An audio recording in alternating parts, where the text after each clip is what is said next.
चलिए नमस्कार, एक बार फिर से आप सभी का वेलकम इंजीनियर्स प्लेटफॉर्म पर। और जो आज का लेक्चर है, इस लेक्चर में हम लोगों ने कल लास्ट लेक्चर में हम लोगों ने डिस्कस किया था और डिस्कस हमारा ये रहा, हम लोग क्या क्विट इंडिया मूवमेंट तक हम लोग डिस्कस कर चुके थे। भारत छोड़ो आंदोलन हम लोग क्या किए थे, डिस्कस कर लिए थे। अब देखिए, जब भारत छोड़ो आंदोलन हुआ 6 मई को क्या होता है, गांधी जी को क्या किया, रिहा भी किया गया। और जब गांधी जी को क्या जेल से 1944 में रिहा किया गया, तो इसके एवज में 23 मार्च को 23 मार्च 1943 को क्या है, मुस्लिम लीग के द्वारा क्या किया गया था, पाकिस्तान दिवस मनाने की घोषणा की गई। अच्छा, थोड़ा सा इससे हम लोग आगे बढ़े तो यहीं पर एक छोटी सी घटना का हम लोग जिक्र कर लेते हैं, जो घटना इतिहास में फेमस है, क्योंकि जिसका संबंध क्या है, आज़ाद हिंद फौज से, सुभाष चंद्र बोस की। क्योंकि हमने बताया, आपने जाना कि जो सुभाष चंद्र बोस की आज़ाद हिंद फौज सेना थी, वो सेना क्या है, जापान की ओर से लड़ रही थी। और जापान किसके विरोध में था, ब्रिटिश के विरोध में था, अंग्रेजों के विरोध में था, दूसरी पार्टी में था जापान। तो हालांकि इस दूसरे विश्व युद्ध में जब इसका अंत हुआ, तो इस दूसरे विश्व युद्ध में क्या हुआ था, जो जापान वाली पार्टी थी वो क्या हो चुकी थी, हार चुकी थी। और अंग्रेजों वाला जो गुट था वो क्या हो चुका था, जीत चुका था। यानी कि सुभाष चंद्र बोस का गुट भी क्या हो चुका था, हार चुका था। तो ऐसे में क्या है, एक घटना बड़ी फेमस होती है इतिहास में। इस घटना को पूरे इतिहास में कहा जाता है ठीक है, इसका नाम था लाल किला ट्रायल।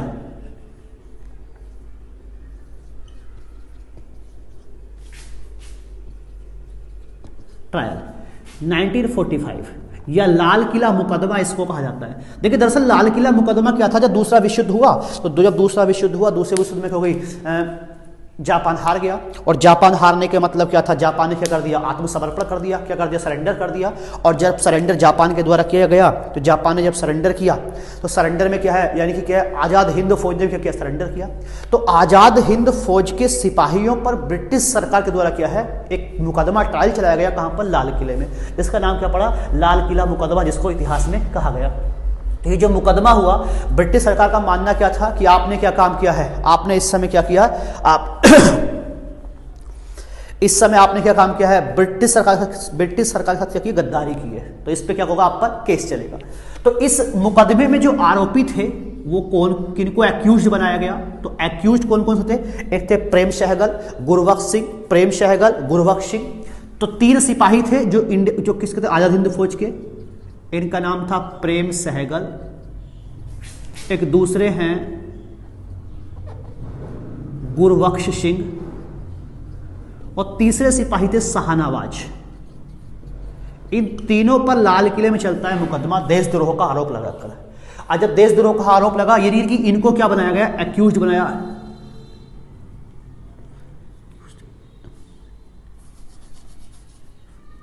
भाई एक्यूज की मेरे को स्पेलिंग सही नहीं है, क्या लिखूं, समझ लेना आप। एक्यूज की बात करना चाह रहा हूं, ASS से आता है, C से आता है, चलिए जो भी है। प्रेम सहगल, गुरबख्श सिंह और किसको, शाहनवाज को क्या बनाया गया, मेन एक्यूज बनाया गया। और इसके बाद जब एक्यूज बनाया गया, तो बचाव पक्ष की ओर से, तो बचाव पक्ष की ओर से वकील कौन हुए, तो वो वकील हुए, वो कौन थे, इनका नाम जरा याद रखेंगे, भूला भाई देसाई। ये लीड किए, मुकदमा लड़े, बचाव पक्ष की ओर से ट्रायल में आए। और इनका जो सहयोगी रहे, ठीक है, इनके सहयोगी कौन कौन है,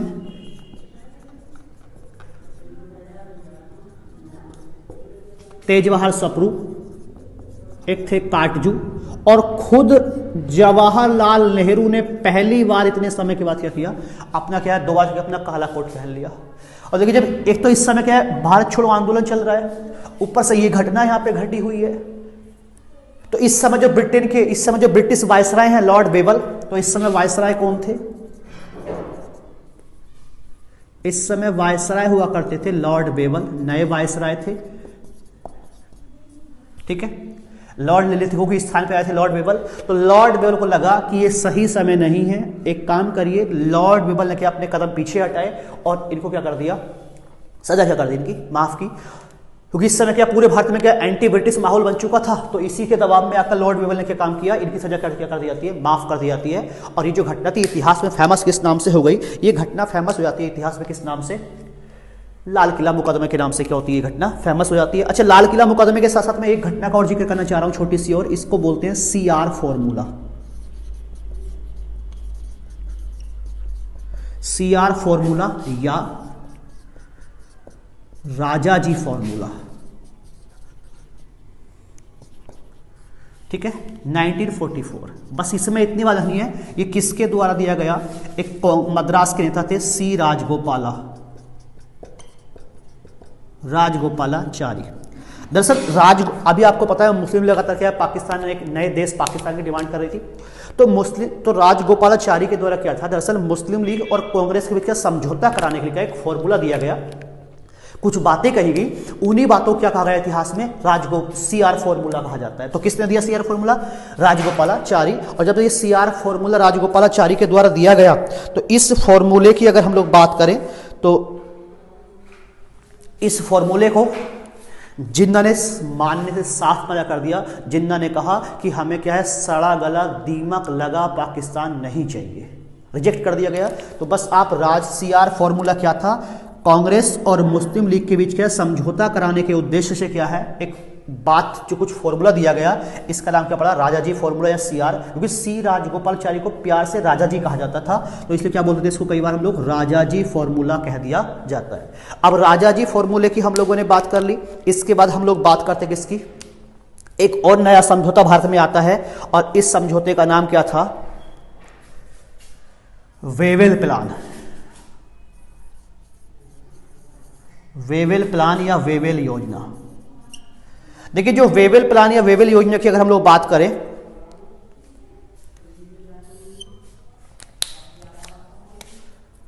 जून 1945 को क्या आता है, देखिए इस समय नए जो वायसराय हैं लॉर्ड लिनलिथगो के स्थान पे आ चुके हैं, कौन, लॉर्ड बेवेल आ चुके हैं। तो लॉर्ड बेवेल क्या किए, भारतीयों के लिए क्या है एक प्रपोजल लेके आते हैं, और प्रपोजल ये था कि इनका प्रपोजल ये था कि जब तक संविधान सभा बनती है, जब तक संविधान बनता है, तब तक क्या करेंगे वर्किंग कमेटी हम बनाएंगे, एक कार्यकारी कमेटी हम बनाएंगे, संविधान कार्यकारी कमेटी बनाएंगे, वर्किंग कमेटी बनाएंगे, और जो वर्किंग कमेटी होगी उस वर्किंग कमेटी के हेड कौन होंगे, खुद वायसराय कौन है, लॉर्ड बेवेल रहेंगे, उसके क्या रहेंगे, हेड रहेंगे। और ये जो लॉर्ड बेवेल रहेंगे, इसमें जो मेंबर होंगे उनमें से प्रत्येक समुदाय के मेंबर्स को रखा जाएगा, जब तक क्या हो सके, प्रत्येक समुदाय के मेंबर्स को रखेंगे, ताकि जब तक नया संविधान बन सके तब तक क्या भारत का शासन क्या हो जाए, चलाया जा सके। तो सभी दलों की बात कही, कांग्रेस की भी बात कही गई।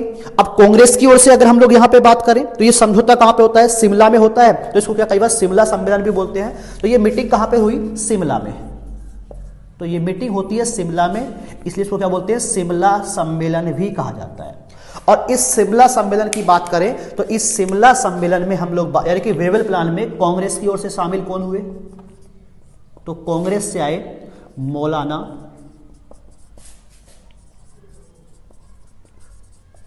बड़े फेमस नेता हैं, तो कांग्रेस की ओर से शामिल होने के लिए आते हैं मौलाना अबुल कलाम आजाद। हालांकि गांधी भी इस समय शिमला में ही मौजूद थे, लेकिन क्या है मौजूद रहे, इस मीटिंग में पार्ट नहीं लिया। केवल कौन आते हैं, मौलाना अबुल कलाम आजाद। और मुस्लिम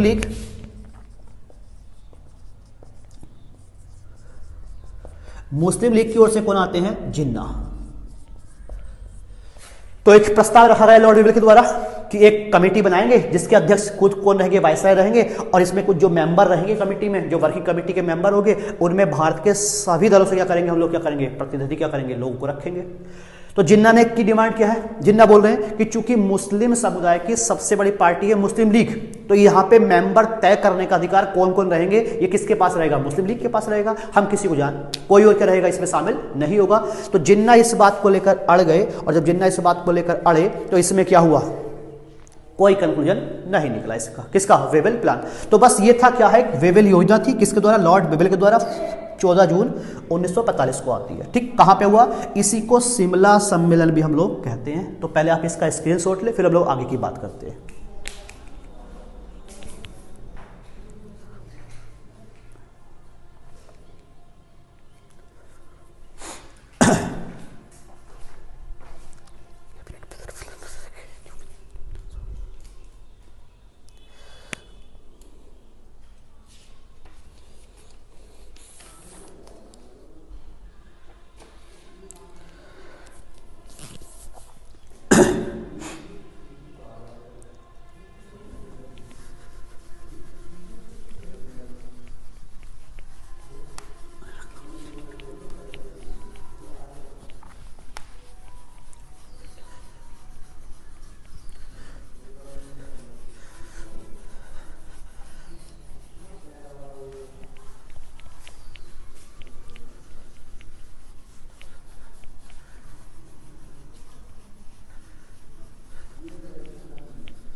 तो कैबिनेट मिशन जो सॉरी बेबल योजना थी उसका भी कोई कंक्लूजन नहीं निकलेगा सामने।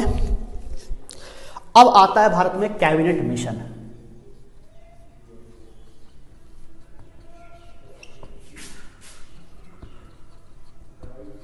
देखिए कैबिनेट मिशन भारत आता है, और कैबिनेट मिशन की अगर हम लोग बात कर ले 24 मार्च 1946 क्या आया, ये भारत में आया। तो कैबिनेट मिशन दरअसल क्या था, तो जो कैबिनेट मिशन था इसमें सर स्टेफोर्ड क्रिप्स ये लीड किए, स्टेफोर्ड क्रिप्स इसके मेंबर रहे प्रमुख रूप से, और इसमें शामिल रहे A.V. अलेक्जेंडर, और तीसरे व्यक्ति हैं, इन तीनों का नाम सर पैथिक लॉरेंस। ये 3 लोग इसमें शामिल थे। और इस कैबिनेट मिशन ने भी क्या कर दिया, जो पाकिस्तान की डिमांड थी एक अलग राष्ट्र बनेगा पाकिस्तान, क्या कर दिया, उसको खारिज कर दिया। और भारत में इस कैबिनेट मिशन के माध्यम से क्या हुआ, भारत में पहली बार क्या है, संविधान का क्या है बनने ही क्या है बात क्या है कही गई। इसमें कहा गया कि इसमें क्या पाकिस्तान की मांग को खारिज कर दिया गया, लेकिन ये बात तय कर दी गई कि आने वाले समय में क्या होगा, भारत में संविधान सभा ठीक है, कॉन्स्टिट्यूशन क्या है कमेटी के लिए क्या करेंगे, संविधान सभा के लिए क्या होगा, एक चुनाव होगा, एक इलेक्शन होगा, और उस इलेक्शन के माध्यम से क्या होगा, संविधान सभा के चुनाव किए जाएंगे। तो प्रश्न आपसे है कि भारत में पहली बार संविधान सभा को लेकर कहां बात सही तरीके से की गई, तो कहां पे की गई थी, कैबिनेट मिशन। हालांकि पाकिस्तान की डिमांड हो गया था, इसने मना कर दिया। तो अब इसके बाद जब इसमें संविधान सभा के चुनाव की बात कह दी गई तो क्या होगा, अब संविधान सभा क्या होंगे, चुनाव होंगे। ठीक है, अब होते हैं संविधान सभा के चुनाव। तो अगली हम लोग जरा बात कर लेते किसके बारे में, संविधान सभा चुनाव।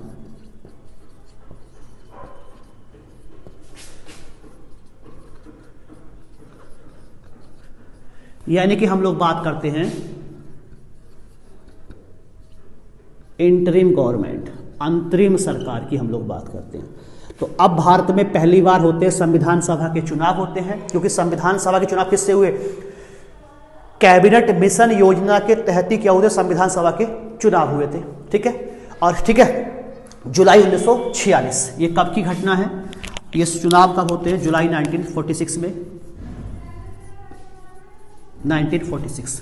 तो जुलाई 1946 में टोटल अगर हम लोग बात करें टोटल, तो ये चुनाव हुए टोटल 296 सीट पर क्या हुए थे, ये चुनाव लड़े गए। और इन चुनावों की अगर हम लोग बात करें 296 सीटों में से कांग्रेस के खाते में आती हैं 208 सीट, किसको मिली, ये मिली कांग्रेस को। दूसरा बड़ा दल कौन सा है भाई, मुस्लिम लीग। तो अगर मुस्लिम लीग की बात करें तो 73 सीट किसको मिलती हैं, ये 73 सीटें किसको मिली, मुस्लिम लीग को मिली। और 15 सीटें किसको मिली, अन्य छोटे मोटे दलों को मिली। तो ये चुनाव का रिजल्ट हुआ। और जब इलेक्शन होता है तो हालांकि 24 जुलाई की ही बात, सॉरी 24 नहीं 29 जुलाई की, 29 जुलाई को क्या होता, मुस्लिम लीग ने क्या कर दिया, 29 जुलाई, ठीक है, वो जुलाई 1946 में होते हैं चुनाव हुए, और 29 जुलाई को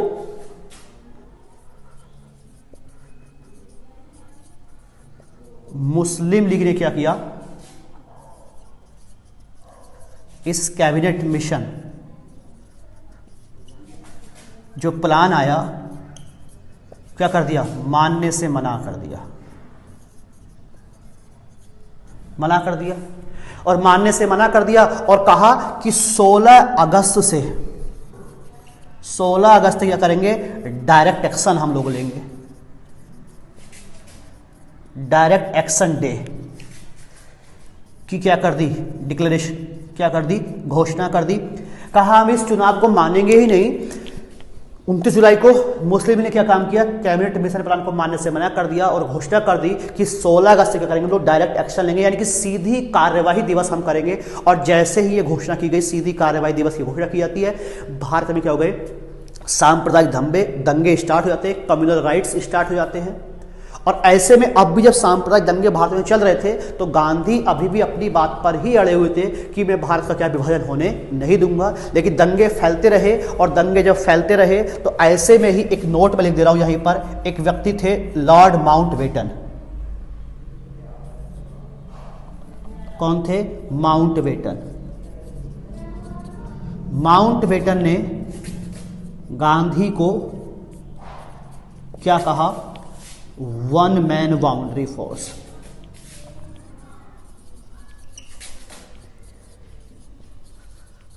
क्या कहा?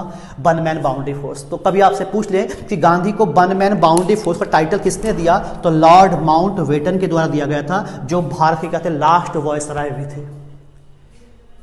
अब जब भारत में बड़े पैमाने के हो गए दंगे स्टार्ट हो जाते थे तो 20 फरवरी 1947, इस समय ब्रिटेन की जो नई सरकार आई थी ब्रिटेन में लेबर पार्टी की, और उसके जो प्राइम मिनिस्टर थे क्लीमेंट एटली, तो 20 फरवरी 1947 को क्लीमेंट एटली ने क्या है घोषणा कर दी कि जून 1948 से पहले क्या करेंगे, ब्रिटिश भारत से क्या होंगे, चले जाएंगे, यानी कि अंग्रेज भारतीयों क्या करेंगे, सत्ता का हस्तांतरण कर देंगे, ट्रांसफर कर देंगे, किसका पावर ट्रांसफर कर देंगे, कब? जून 1948 से पहले। यह घोषणा कब होती है? 20 फरवरी 1947 को ब्रिटेन के पीएम क्लीमेंट एटली के द्वारा। और घोषणा की एटली ने घोषणा करने के बाद क्या है, लॉर्ड माउंटबेटन को क्या किया, भारत भेजा, और भारत आने के बाद लॉर्ड माउंटबेटन ने क्या है एक प्लान पेश किया। इसी प्लान को कहा जाता है माउंटबेटन प्लान। तो इस सारी घटना हम लोग जानते हैं, जरा आप इसका स्क्रीनशॉट ले पहले।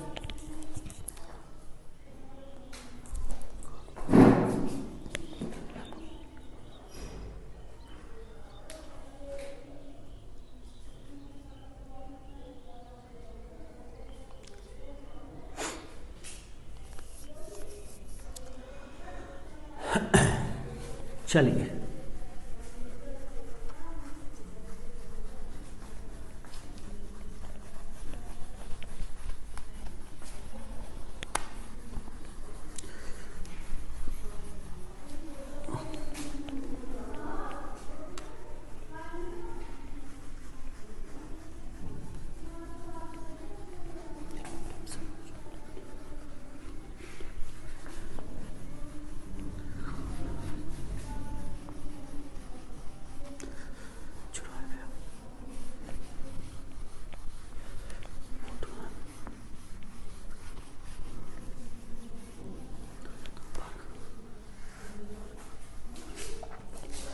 तो देखिए अब लॉर्ड माउंटबेटन क्या होंगे, भारत के अंतिम वायसराय के रूप में क्या होंगे, भारत आएंगे, और एक योजना पेश की, इसको बोलते हैं माउंटबेटन प्लान।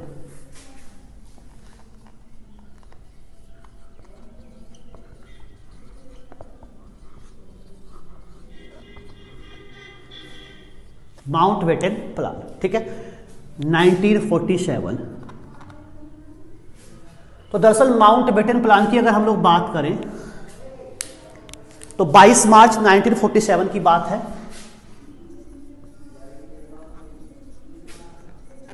47 को माउंटबेटन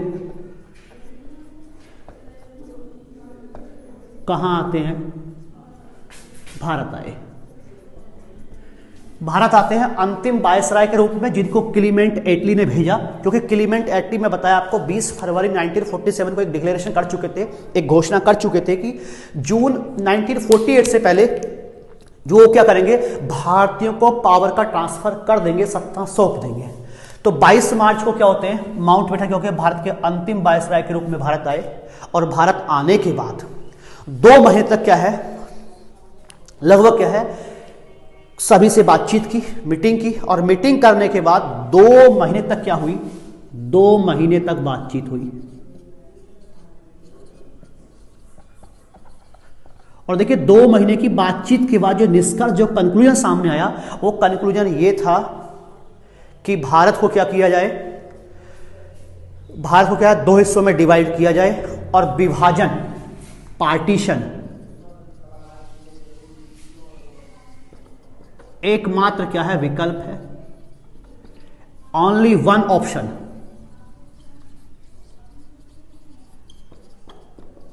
एकमात्र विकल्प क्या था, पार्टीशन। और 3 जून को किसकी बात कर दी, क्या किया कि क्या करेंगे लोग 3 जून को क्या करेंगे, पावर का क्या करेंगे, ट्रांसफर कर देंगे। 3 जून को क्या होगा, पावर का ट्रांसफर होगा और साथ ही साथ क्या होगा, इसके साथ क्या हो जाएगा, पार्टीशन हो जाएगा।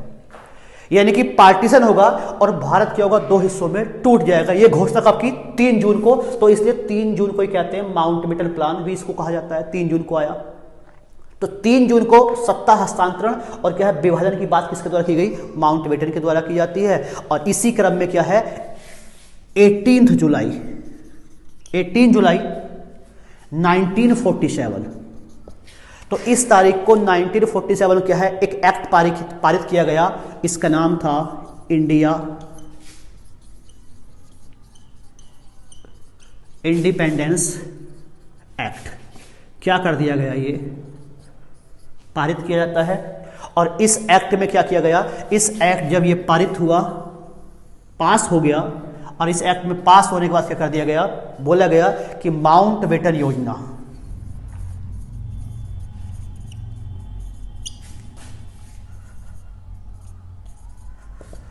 को क्या कर दी गई, स्वीकृति मिल गई। यानी कि क्या है, इस पे क्या हो गई, सहमति दे दी गई। ठीक है, स्वीकृति कब मिली, और ये स्वीकृति कब मिली थी, 3 जून को स्वीकृति मिली, एग्री। ठीक है, और इसलिए क्या बोलते हैं इसको, 3 जून प्लान भी बोलते हैं, 3 जून प्लान या कि 3 जून योजना, या इसको क्या है, माउंटबेटन योजना भी कहा गया। और इस प्रकार इस योजना में तय कर दिया गया, इस प्लान में क्या किया गया कि 15 अगस्त 1947 को जो भारत था, ये भारत क्या होगा, 2 हिस्सों में टूट जाएगा। एक हिस्सा रहेगा इंडिया और दूसरा हिस्सा क्या रहेगा, पाकिस्तान रहेगा। और इस प्रकार क्या होता है, भारत का विभाजन होता है। और कहा जब तक दोनों देशों में क्या सरकार सही से काम नहीं करती है, तब तक भारत शासन अधिनियम 1935 के माध्यम से क्या होगा, शासन चलाया जाता रहेगा। तो यहां से क्या होता है, भारत का क्या होता है, विभाजन हो जाता है। और जब भारत का विभाजन हो गया, भारत 2 हिस्सों में टूट गया, इंडिया और पाकिस्तान, तो इसी के साथ क्या होता है, आपके सिलेबस का भी क्या होता है, एंड हो जाता है। यहीं तक हमें क्या करना था, भारत को आजाद, और आजाद होने के बाद क्या है, भारत के पार्टीशन तक ही क्या करनी थी, हम लोगों ने बात करनी थी। तो मैं उम्मीद कर रहा हूं ये आपका जो मॉडर्न हिस्ट्री वाला सेशन था, ये कंप्लीट होता है। आपके यहीं से प्रश्न बनेंगे, और इसके अलावा आपको कोई भी और क्वेरीज हो, कोई भी और डाउट्स हो, तो आप इंजीनियर्स प्लेटफॉर्म के क्या टेलीग्राम चैनल पर आप मैसेज डाल सकते हैं, या इसके अलावा आप लोग नहीं भी डालें, डायरेक्ट मुझसे अगर, तो आप एक काम करेंगे, टेलीग्राम पर जाएंगे और कपिल 08 यादव आप सर्च करेंगे। जो भी डाउट्स हो, जो भी क्वेरीज हो, आप मुझे मैसेज करें सीधा टेलीग्राम पर, या क्या इंजीनियर्स प्लेटफॉर्म के क्या चैनल पर ही, क्या टेलीग्राम चैनल से आप जुड़ें और वहाँ क्या करें, आप मैसेज अपना छोड़ दें, तो मैं आपको क्या करूँगा, उत्तर देने की कोशिश करूँगा। तो ये हमारा मॉडर्न हिस्ट्री वाला सेशन था जो आपका बचा हुआ था, ये आज कंप्लीट होता है। तो चलिए, आप सभी को शुभकामनाएं, आपके एग्जाम के लिए बेस्ट ऑफ लक। फिर बीच में किसी नए टॉपिक के साथ हम लोग मिलते रहेंगे। Good luck.